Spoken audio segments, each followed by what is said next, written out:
President Inday Sara Duterte. Nilampaso si Bongbong Marcos. Anak ng kagwang nagpang-abot ang dalawang leader ng ating bansa diyan sa Mindanao. Bong, anong ginawa mo dyan, Bong, sa Mindanao? Anak ng kamote. Grabe, no? Kapansin-pansin na dinumog si Vice President Inday Sara Duterte diyan sa Lanao del Norte at sinalubong pa ng banda. Pero si Bongbong Marcos diyan sa Coronadal City, kumaway na naman sa hangin. May sumalubong naman pero parang luya man ang pagsalubong. Hindi mainit, malamig. Siyempre may dalang ayuda yung mga tao, yung mayor dyan naghakot Pero tingnan po natin ang kaibahan ng salubong sa dalawang leader dyan sa Mindanao. Speaking of Vice President Inday Sara Duterte, pag-usapan po natin yung impeachment. Meregris Piatos, witness umano sa impeachment trial. Nako, sino kaya si Meregris Piatos? Makikilala na ba natin?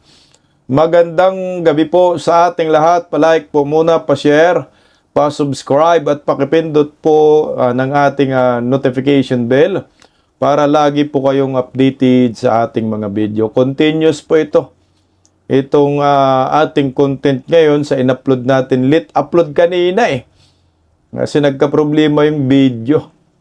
Na si Vice President Inday Sara ay nagtungo po sa Lanao del Norte at nagkaroon nga po siya ng speech diyan na pinatamaan si Bungit. Sayang mga ngiti, mayayo malumano. Ito, unahin na po natin yung kayo na po maghusga kung alin ba sa leader ang sinalubong ng napaka-init na salubong. Unahin na natin itong pambato ng mga Talyanista at Bubunista. Siyempre, iba natin na, uhuli natin yung pambato natin. Ito, panoorin natin Ayan na mga Talyanista, Bubunista. Kailangan sumigaw kayo kasi tang-inumin Ito po si Bongbong Marcos dyan sa Coronadal.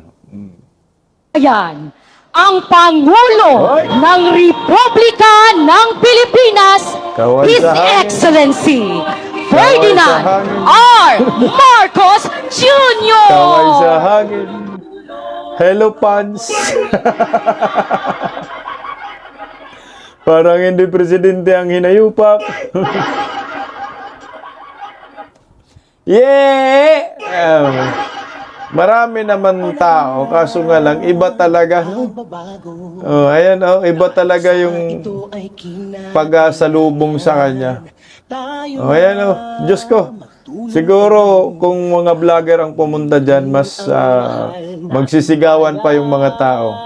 Pero ito, may tao, pero alam naman natin yung mga yan, ayuda yung habol dyan Kaway na naman sa akin niya, worms. Di ba nakakahiya, Bong? Ayan po sa Coronadal City, kung saan si Bungit kumaway sa hangin. Ito, panoorin po natin ang...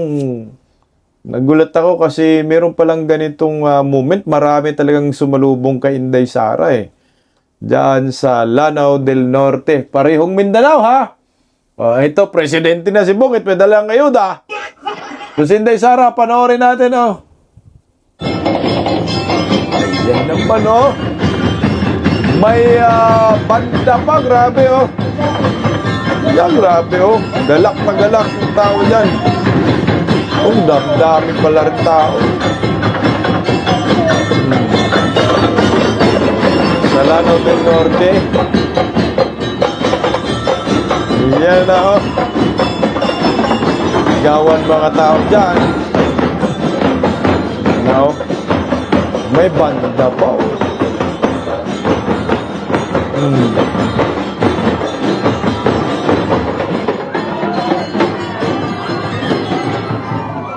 Oh, sigawan mga tao. Oh. Ah. Oh. Tingnan mo. Tingnan nyo naman. Uy. Ngayon, kayo na po ang maghusga. Dahil sa akin, ang napakainit na pagtanggap at mainit na tinanggap ay walang iba kundi si Vice President Inday Sara Duterte. Grabe, dami palang tao, guys. Oh. Ayan, oh. Bong! Talo ka na naman.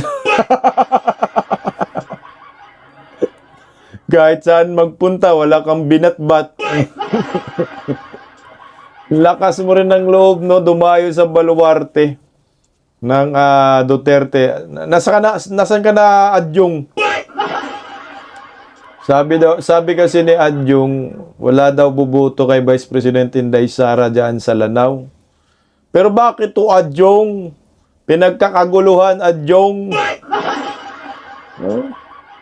Sira ulo man kung ang mga taga Mindanao ay hindi buboto kay Inday Sara. Yan ang patunay na kahit anong gawin ng mga bubunistang talyanista, mga sindikato dyan sa Kongreso at Senado na paninira kay Vice President Inday Sara Duterte, solid ang Mindanao.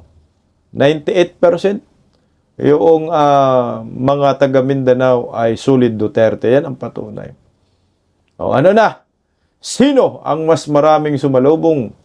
At sino yung tanggap nila ang isang leader? Sa Team Ngiwe o sa Team Duterte? Kaya sila ngayon double time na. Gusto nilang si Inday Sara ay ma-impeach kasi hindi na po talaga mapipigilan ang pagkapangulo ni Inday Sara. Pinagbigyan pa nga kayo ni Inday Sara na.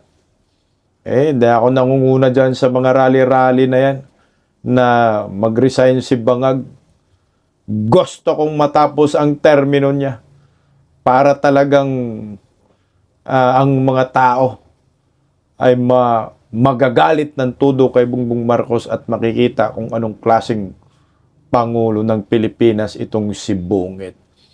Oh, speaking of black propaganda, paninira sa mga Duterte, kahit anong paninira, nakatayo pa rin. Pag-usapan na po natin yung impeachment.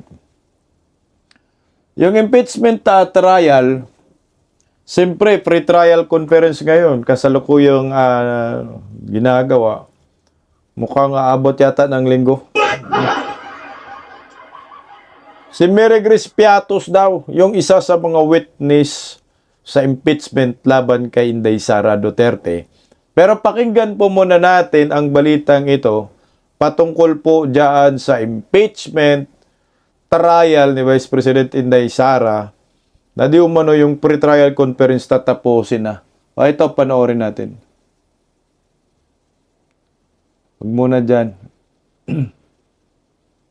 Target tapusin ngayong linggo ang pre-trial conference sa impeachment trial ni Vice President Sara Duterte.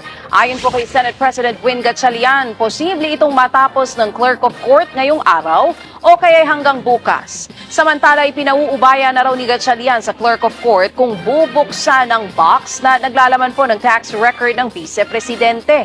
Mapapatid na hindi mo na ito pinabubuksan dahil sa issue daw ng confidentiality, base po yan sa National Internal Revenue Code. Sa July 6 ang target na pagsisimula ng impeachment trial laban sa Vice Presidente. Tuloy-tuloy yung pre-trial. In fact, nagulat kami na libo-libo pala yung libo-libo yung ebidensya na ipinesent ng both sides, the prosecution and defense. Pero tuloy-tuloy itong pre-trial para maging maayos yung pamamalakad at takbo ng trial proper. Ayan na, bukas na daw matatapos yung pre-trial conference. Grabe, libo-libo daw ang ebidensya. Pero ito na nga ho, ang sabi nila ay bubuksan na daw yung tax record ni Vice President Inday Sara Duterte.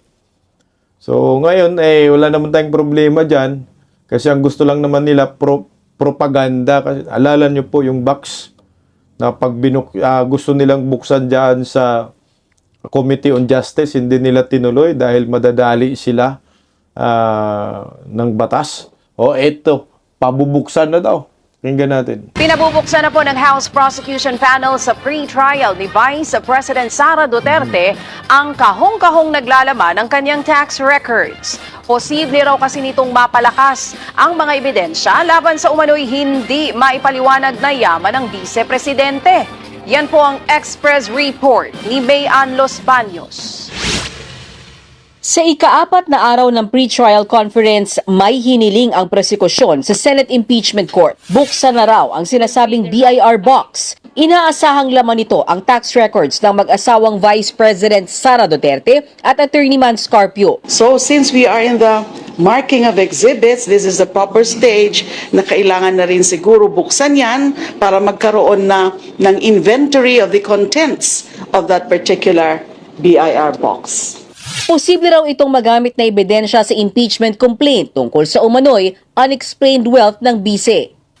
Matatanda ang hindi binuksan ang box sa pagdinig ng House Justice Committee dahil sa issue ng confidentiality at alinsunod sa National Revenue Code. Pero ayon sa Clerk of Court na si Attorney Renato Bantug, ang impeachment court lang ang makakapagdesisyon kung bubuksan ba ang BIR box o hindi. Kailangan ba mag-convene muna sa impeachment court bago desisyonan yung pagbubukas ng box? Again, there's no set and definite rule for that, but it's something that I would need to discuss with the Senate President. Until the impeachment court decides, so Yes. it's not a part of the evidence. Not yet.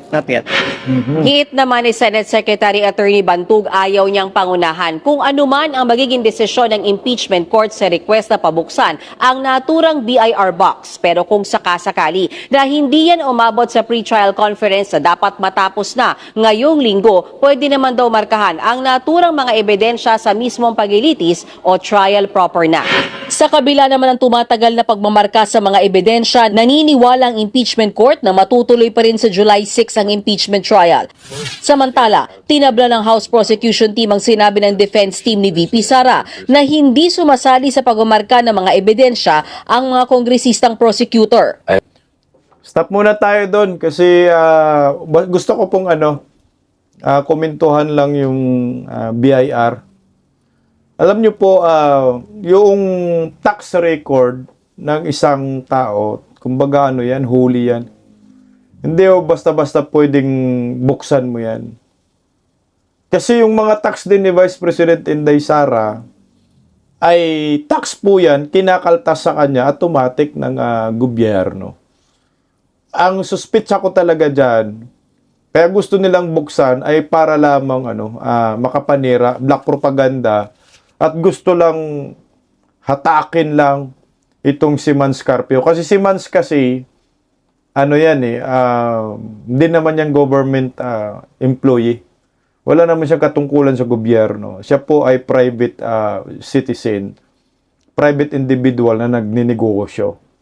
Kapag yan ay binuksan, palagay ko magkakaroon pa rin po sila ng kaso. Pwede pa rin iakyat sa Supreme Court ni Mans kahit sabihin ng impeachment court na buksan. Unang-una, ano pong kinalaman ni Man Scarpio sa impeachment labang kay Inday Sara? Tandaan po natin, ang pinag-usapan, impeachment labang kay Inday Sara. Hindi impeachment labang kay Man Scarpio. Ngayon, ang sinasabi nila, para daw makikita kung mayroong mga ill-gotten wealth, mga unexplained wealth. Alam niyo po, madaling magsabi ng ganun Pero ang punto natin, ano ba yung sinasabi ninyong kayamanan ng Duterte, ni Inday Sara, na hindi may paliwanag? Magpangalan kayo ng mga property.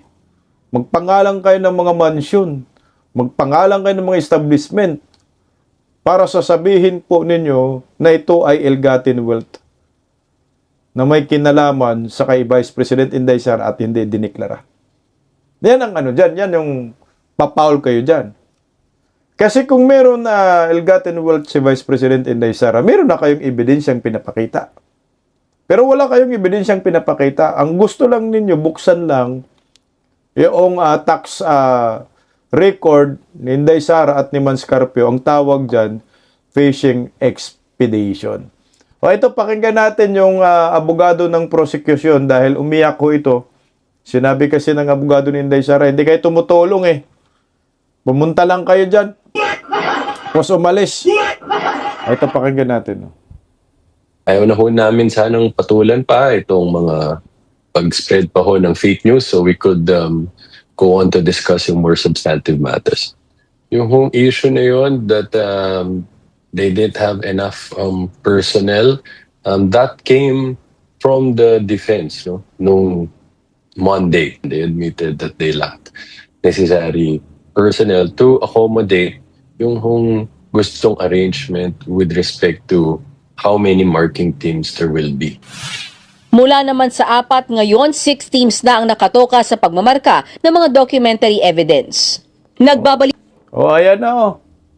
Mukhang sabog din yung abogado ng prosecution team, no? Sama-sama na talagang mga bangag. Totoo naman talaga ang sinasabi ni ng abogado ni Inday Sara, si Luis Tro. Hindi ikaw, sir. Si Luis Tro daw, pumupunta lang dyan, magpa-press-con lang, harap sa media, tapos umuwi na, umaalis, at hindi tumutulong sa pagmarkings ng evidence. Ayan yung tinutukoy, sir. Iyakin naman. Ito, pakinggan po natin si Attorney Harry Roque. Mamaya na itong si Mary Grace Piatos kasi isasama daw nila na witness si Mary Grace Piatos. Pakinggan po natin si Attorney Harry Roque patungkol sa presiding officer. Kasi nga, ang sinabi nila ay si Chis Escudero daw ang gawin nilang presiding judge. Pero illegal daw yan, sabi ni Attorney Harry Roque. Pakinggan natin. Patunay ba ito? Ito ba'y senyales na yung mga may ingay, Teka wala... lang. Ito. Lumulutang po yung pangalan ni Senator Chis Escudero na posibleng maging presiding officer. Nakikita niyo po ba na naayon ito sa batas, lalo na pinasa nila yung para sa rules, pagbabago ng rules, noong merong question sa leadership ng Senado, Attorney? Well, tama ka dyan, no?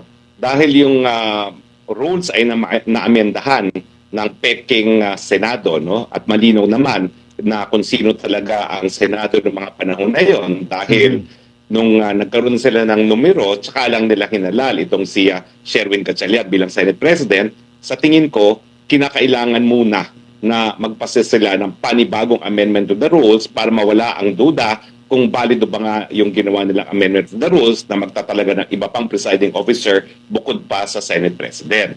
Pero sa tingin ko, pagkamat tahimik ang lengguwahe ng ating saligang batas kung sino magiging Senate President, yung tradisyon ng Senado at saka yung intention ng Senado, dapat yung namumuno sa Senado ang magiging presiding officer.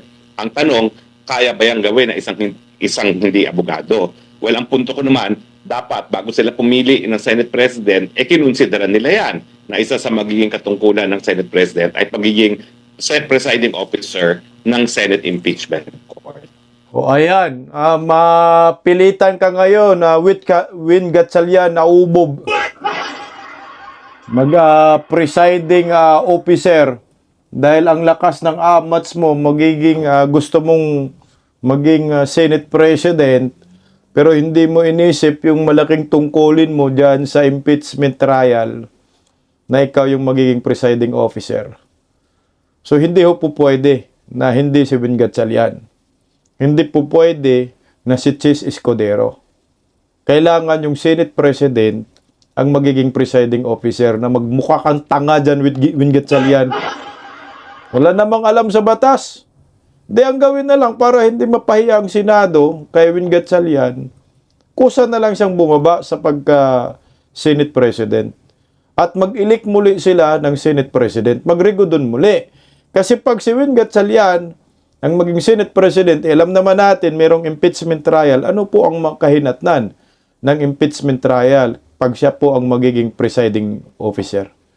Wala, labo-labo yan. Kasi wala naman siyang alam sa batas, wala siyang experience sa batas. Hindi mag-elect na lang kayo ng Senate President na abogado at alam maging presiding judge. May-elect na lang si Escudero kung gusto nyo. Kung ayaw nyo kay Senator Alan Peter Cayetano. Kung gusto nyo, si Senador Marcolita na lang mag-presiding judge. Lalong iiyak. Kasi ilan lang naman ang abogado dyan. Si Kiko Matching. Wala namang gusto magiging Senate President si Kiko Matching. Which is Escudero. Pia Cayetano. Alan Peter Cayetano. At si Rodante Marcolita. Yan lang naman yung mga abogado. So dapat yan sila ang pagpipilian na magiging Senate President. So ikaw, Win Gatchalian, huwag ka nang magiging ipal, mag-resign ka na lang para sa ikakabuti ng institusyon po ninyo.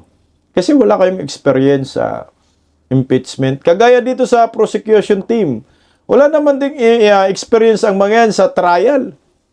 Yung mga abogago nila. Si Kapunan, pero may experience ba si Kapunan pagdating sa impeachment? Pakinggan po natin si Attorney Harry Roque na tsak, lalamunin lang din po sila ng depensa. O ito, pakinggan natin.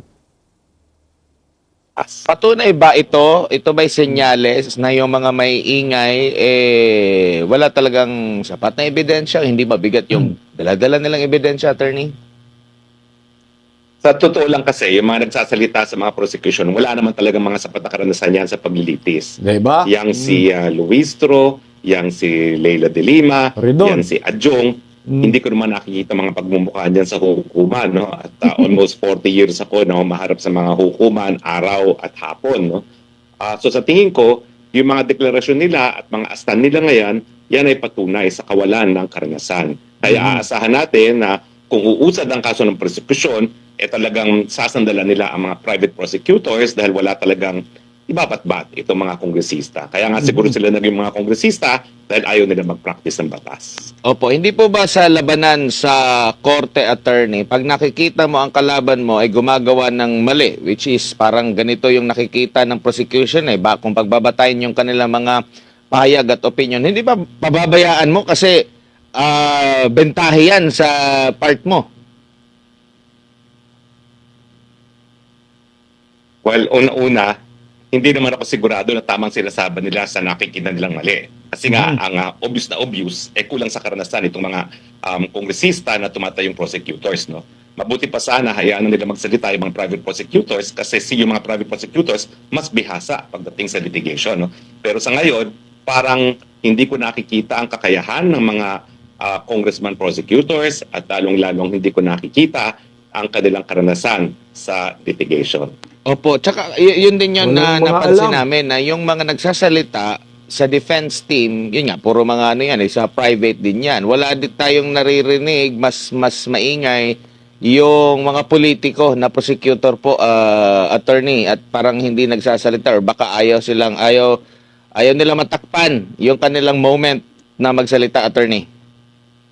Well, sa tingin ko, kasi itong mga congressman prosecutors mas interesado na maging senador. At sa tingin nila, itong mga pagiging prosecutors nila ay pamamaraan para sila ay maging senador. Hindi naman nila alam na dahil nga sa popularidad at tiwala ng taong bayan kay BP Sara, lalong hindi sila magiging senador dahil tumayo silang mga prosecutor dyan ngayon sa impeachment ni BP Sara. Ito bang mga ganito, yung mga pagpapahayag ng, kumbaga, sinasabi nila, mga propaganda, ay dahil itong issue na ito, hindi lang sasalang sa impeachment court, kundi maging sa court of public opinion, attorney? Well, totoo yan, no? Dahil itong impeachment ay sui generis, it's not purely judicial, it's not purely political. Pero kinakailangan naman nakabase sa ebidensya. Kasi kung sila naman ay mag-iimbento lamang at hindi talaga gagamit ng ebidensya, hindi nila mapapatunayan din ang pagkakasala ni BP Sara dahil nag-a-apply pa rin on a supplementary basis ang rules of court dyan sa impeachment proceedings. At syempre, kapag nalabag ang karapatan ng akusado, maski ito ay hindi formal na hukuman, kinikilala pa rin ang saligang batas, yung tinatawag nating due process rights ng ating impeachable officer na si VP Sara. Ayan na po, lalong matatalo sila dito eh. Sinasabi ni Atty. Harry Roque, wala naman yung mga yan. Hindi ko naman nakikita dyan sa trial ang mga yan, sa korte.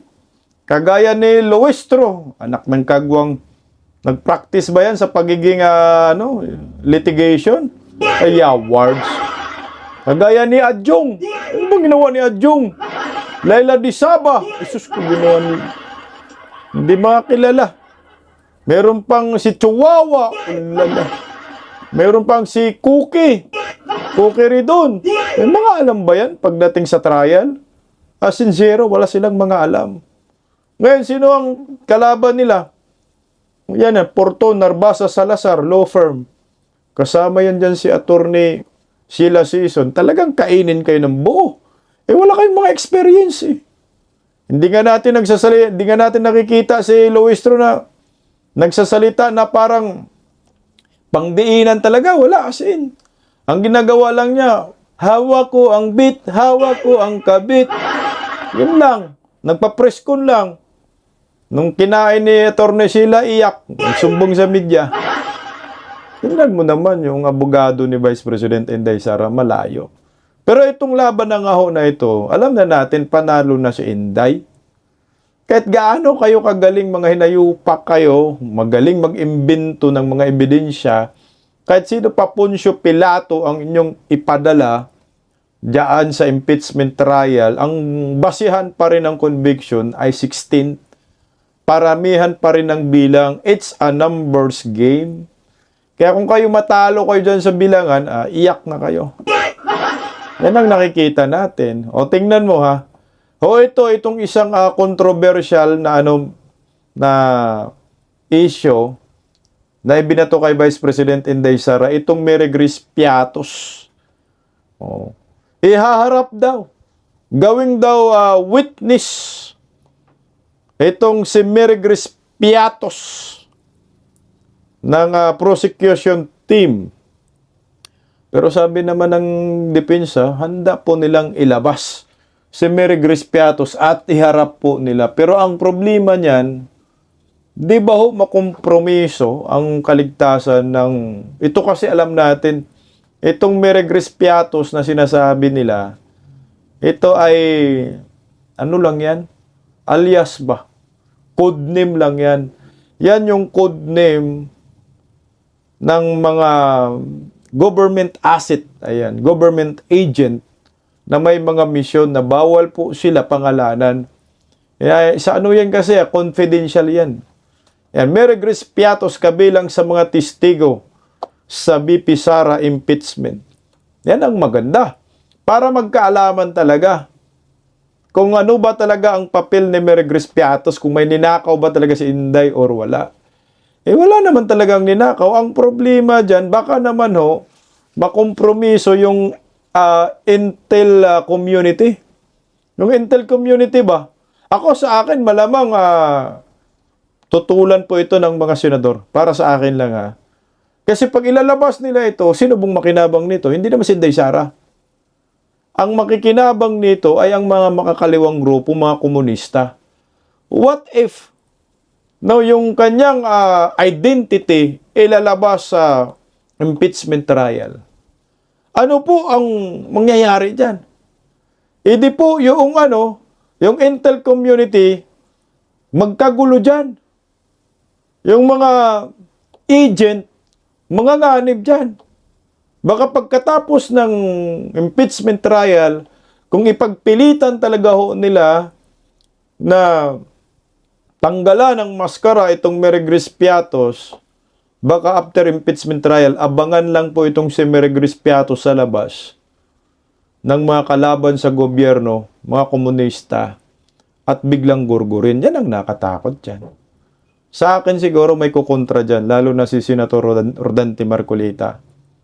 Kasi ang assets ay asset po yan. Hindi po yan po pwedeng pangalanan, hindi po pwedeng ilantad ang kanilang identity. Wala nang papasok sa Intel community na yan kung gaganituhin po tayo o gaganituhin po ang mangyayari sa kanila. Malaking problema po yan. Pati nga si Michael Pua, witness din pala ng prosecution team. Sabi ni Michael po, walang problema. Mas advantage po sa kanila. Okay, wala naman tinatago si Inday Sara. Pakinggan natin po yung pahayag ni Michael Poa. Narito po. Sir, do you have any regarding the progress of the pre-trial and marking? Yeah, thank you for asking that question. I think we're doing well, at least on the defense side, and I think even on the prosecution side, that probably best to ask them. No? But we are very optimistic that we will be able to finish by end of day today yung ating pre-marking. Maganda yung naging progress kahapon and even this morning. So at least dun sa marking station ko, the one that I'm handling, I think we will be able to finish by 3-4 p.m. I also consulted my co-counsel's defense team and sila din, they're very optimistic na matatapos din nila yung marking, kanya-kanyang marking nila. So yeah, hopefully matapos talaga. Of course, hindi natin alam kung magkaroon ng complications sa mga documents this afternoon, pero we're very optimistic na matatapos by end of day today. Kung ma-extend man, baka tomorrow, yun na yung latest. Sir, nakalista si Mary Grace Platos at si dating ombudsman, Deputy Ombudsman Carandang as witnesses ng prosecution. Anong implication nun sa inyo and anong gagawin po? Wala naman po. Sa amin naman po, yan naman prerogatiba ng prosecution kung sino yung mga witnesses sila. So definitely if they're presented, we will be ready to cross-examine them. Pero nasagot nyo doon sa BIR. Okay, ito maliwanag po si Mary Grace Piatos ay witness ng prosecution team. Nasaan ba si Mary Grace Piatos? Hawak ninyo? Hawak ng prosecution. Anak ng kagwang.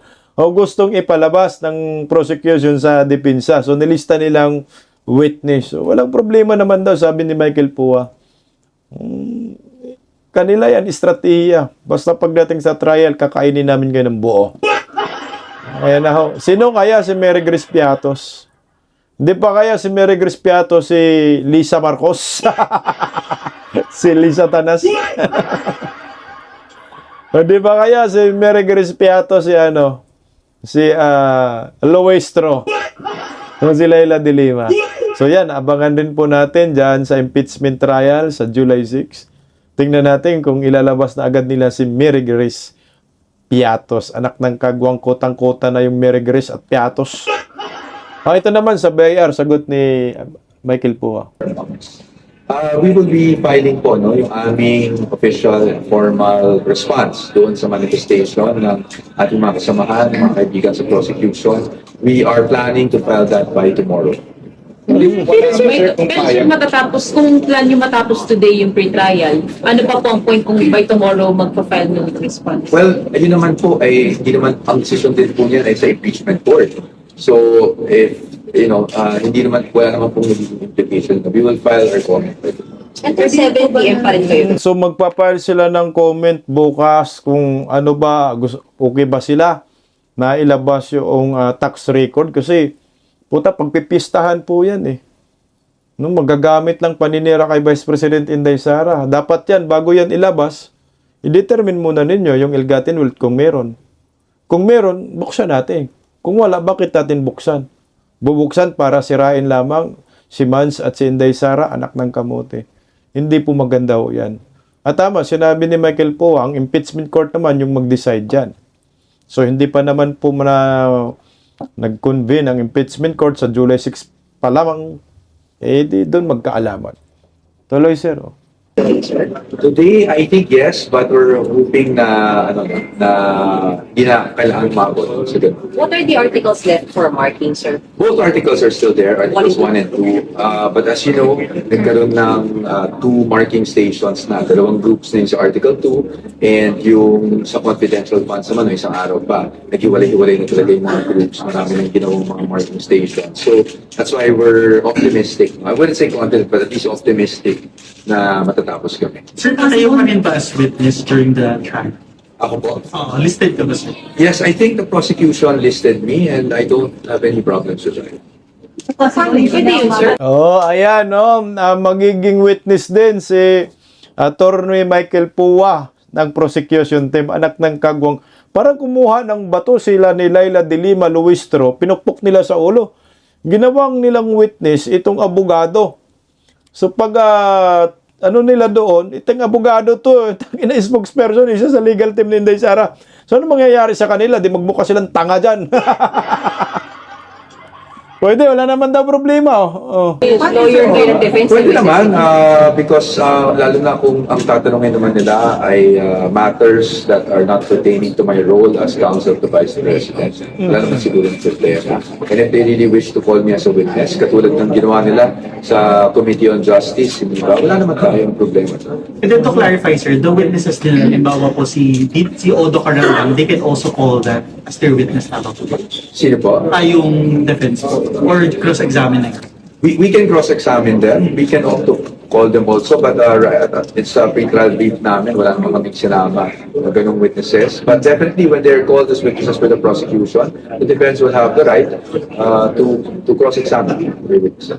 Pero sir, si Mary Grace Piatos, wala po sa defense. Wala po sa defense. Ang narinig ko, I think kanina umaga lang, banggit daw that part siya ng witnesses ng prosecution. But that's the prerogative of the prosecution. And sa amin nga, parati namin sinasabi, once they're presented, they will be subjected to cross-examination on our part. Anong circumstance haharap si B? Teka lang.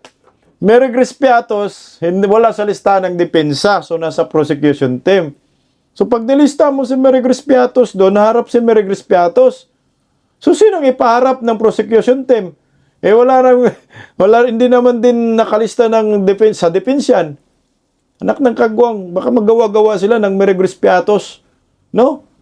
Ito si Mary Grace Piatos, nakatanggap kami, puta, gumawa na naman ng script. Kaya nga, baka nga si Baki ilagay nila dyan. Maghanap sila ng mga bayarang mga tao na sasabihin, ako si Mary Grace Piatos, gawa-gawa ng kwento. O di ba ho? Ilalagay nila yan. Ako, binayaran ni Inday Sara, anak ng kagwang talagang mga hinayupak na to. Gagawa na naman ng kademonyuhan. Tuloy oh. Sa trials. Kung kinakailangan, hindi ko pa masabi sa iyo yung exact circumstance. It will be part of the legal strategy, which obviously we will not disclose. But in case kailangan, that will be upon the advice of counsel, which is the defense. But she's willing, sir, pag kinakailangan. Well, I don't want a soundbite kasi na she's willing because I'm sure that's what everyone's asking for. No? But kung kinakailangan, bakit naman hindi siya harap? Diba? Kasi parati natin sinasabi na hindi maharap si Vice President. But what we're doing now is pagharap sa mga aligasyon. Diba? What they're pushing for is a physical appearance. But physical appearance, for example, the pre-trial stage, hindi naman niya siya kailangan talaga nandito. Ano naman ang gagawin niya dito, diba? Kung nandito man siya. So, ang sa atin, kung dumating yung circumstance, kinakailangan niyang kumarap, we will be the ones to advise the clients na kailangan niyang kumarap. At doon natin malalaman kung Sir, 5 days. Depende sa sitwasyon, no? Kung hindi na kailangan si Vice President Inday Sara mag-attend, okay na yun, tapos na. Pag sinabi na, hindi na natin kailangan kasi nilampaso na natin itong si Luistro, kinain na ng buo ni Atty. Sheila, wala na yan. Di ba? Oh? Ano bang pag-uusapan? Di, wala na. Pero kung kinakailangan daw patinin, why not coconut? Alam naman natin, mga propaganda lang ang habol ng mga hinayupak na ito. Kagaya po nito, magulat-gulat ka talaga, no? Alam niyo po ba, meron silang nakalista na witness na magulat kayo kung sino. Ito witness ng prosecution team, nilista po. Ito po. Dito sumikat si Inday Sara, Ayan, anak ng kagwang.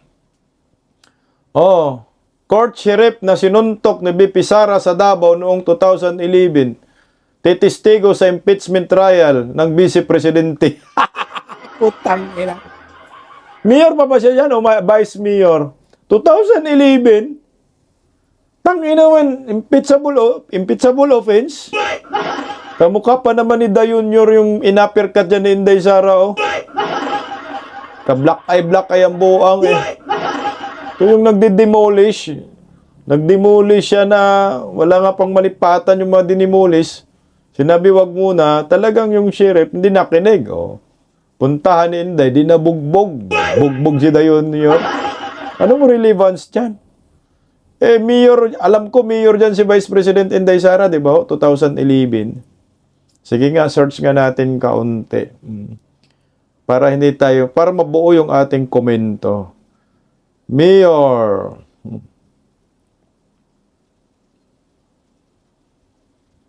Tanong natin sa kaibigan natin. Alam ko mayor siya dyan. O mayor nga.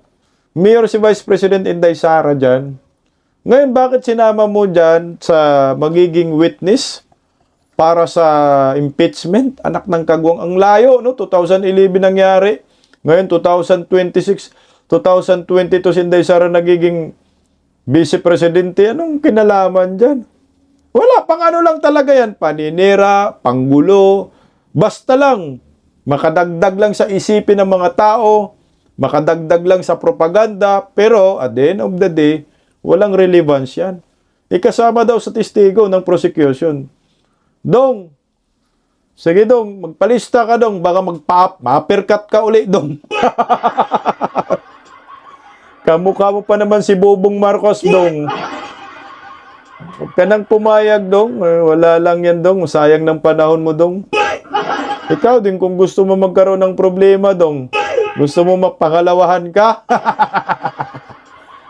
Sige, bahala ka kung magpasampal ka ng malita. Kasi pagkatapos ng trial, hindi man makonvict si Inday Sara dyan, aba, panigurado. Baka ma-uppercut ka muli at baka hindi ka na makabangon yan dong. Wala na, baliw na talaga sila. Desperado na yan. Mantakin mo, walang kinalaman sa impeachment. Pinapatawag nila. For what? Black propaganda. Trial by publicity si Inday Sara. Pero ang tanong, magwagi ba sila? Ang sagot, hindi. Zero conviction. Kahit anong gawin nila, si Inday Sara ay maging Pangulo ng Republika ng Pilipinas. Pagising sa umaga, tanghali at gabi, nakikita ko ang post niya, ang hapdi. Paano nga ba to? Di ako makatanggi. Watch ko na lang at isipin ng mabuti. Bisdak Pilipinas. Bisdak, tinig ng katotohanan.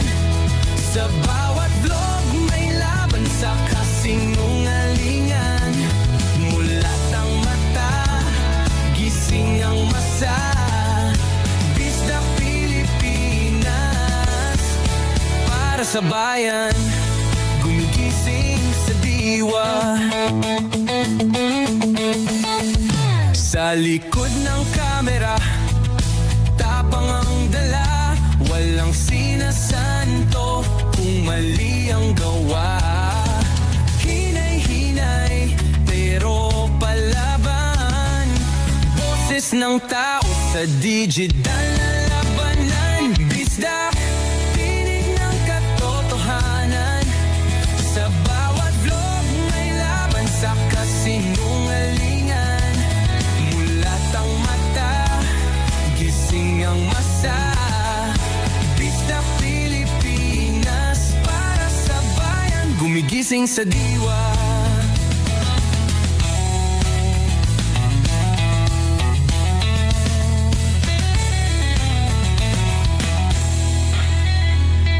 Hindi artista, hindi politiko, pero ang katotohanan, sigaw niya ay buo.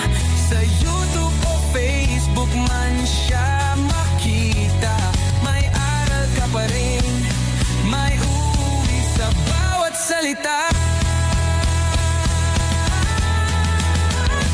Bisdak, gising sa katotohanan, di lang kwento, kundi panawagan. Sa bawat Pilipinong naghahanap ng liwanag.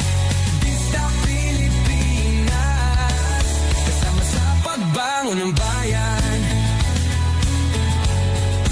Bisdak Pilipinas, boses ng masa, gising ang diwa. Sa vlog mo, may pag-asa.